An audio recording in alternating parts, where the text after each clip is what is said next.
Je pense que le message qu'il faut lancer, c'est qu'on puisse en tout cas saisir cette balle au rebond qui consiste aujourd'hui à accompagner et à assister les populations. Je sais que dans le département de Ziguinchor, avec les ouvrages qu'on a inaugurés hier, à Bukot Mankagne, à Medina Mankagne, à Djidel, à Barkabunao, c'est un renforcement et une consolidation des acquis. Parce qu'il faut dire que depuis bientôt 4 ans, nous sommes en train aujourd'hui de soutenir les efforts de retour.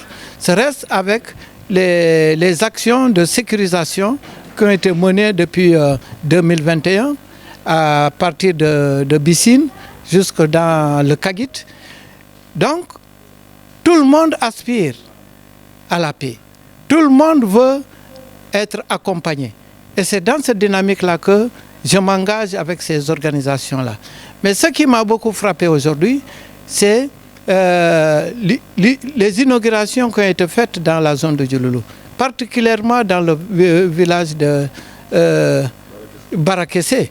Vous savez que c'est une zone considérée comme difficile, pour ne pas dire une zone rouge, parce que aujourd'hui, vu l'élan de sécurisation, je pense que normalement on n'a plus de zone rouge, mais c'est un peu l'enclavement de la zone et la nature même de cette zone qui depuis plus de 30 ans n'a pas accueilli des responsables politiques ou l'administration d'une façon générale.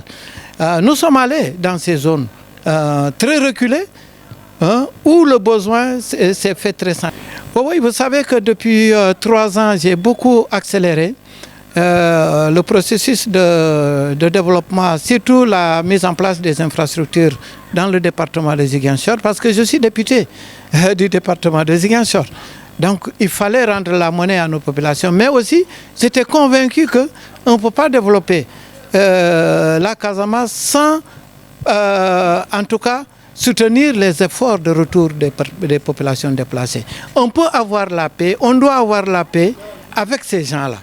Donc si aujourd'hui, ces gens qui, depuis 30 ans, ont perdu leur village, si aujourd'hui, avec l'engagement de l'État du Sénégal, la détermination de son Excellence, Monsieur le Président de la République, pour que la Casamance se retrouve une paix, je pense que pour nous, c'est une obligation de ne pas décourager ces populations parce que voilà, il manque ceci, il manque cela.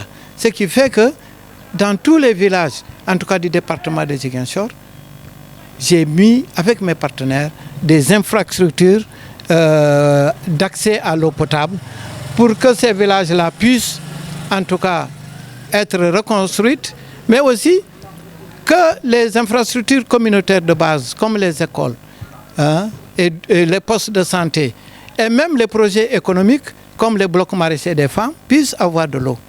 Donc aujourd'hui, que ce département est presque servi à 90%, pour ne pas dire à 100%, mais pour moi, il faut continuer à travailler dans les autres départements. On a démarré dans le Oussouye en mettant des complexes où il y a des mini-forages. Et maintenant, on accélère comme ça dans le Bignona, où il faut impérativement une synergie de beaucoup d'organisations non gouvernementales parce que la demande est très, très, très forte dans le Nord Sindian, mais aussi dans la zone du Fogny-Kombo, autour de Djouloulou, de Kafountine, en descendant un peu vers Kanyobo, où avec les changements climatiques, l'eau devient rare, en tout cas dans certaines localités. C'est mon ambition, en tout cas pour 2023, de faire en sorte que le maximum de mini-forages, de puits et d'autres infrastructures puissent, en tout cas, voir le jour. Et aussi, on a un pied dans le Sédhiou. Il faut dire que dans le Sédhiou aussi, on a beaucoup de réalisations. Et je pense que je suis vraiment dans cette dynamique aujourd'hui pour faire une cartographie des zones qui sont vraiment dans le besoin en matière d'accès à l'eau potable, mais aussi la mise en place de blocs maraîchers pour que les jeunes et les femmes puissent travailler.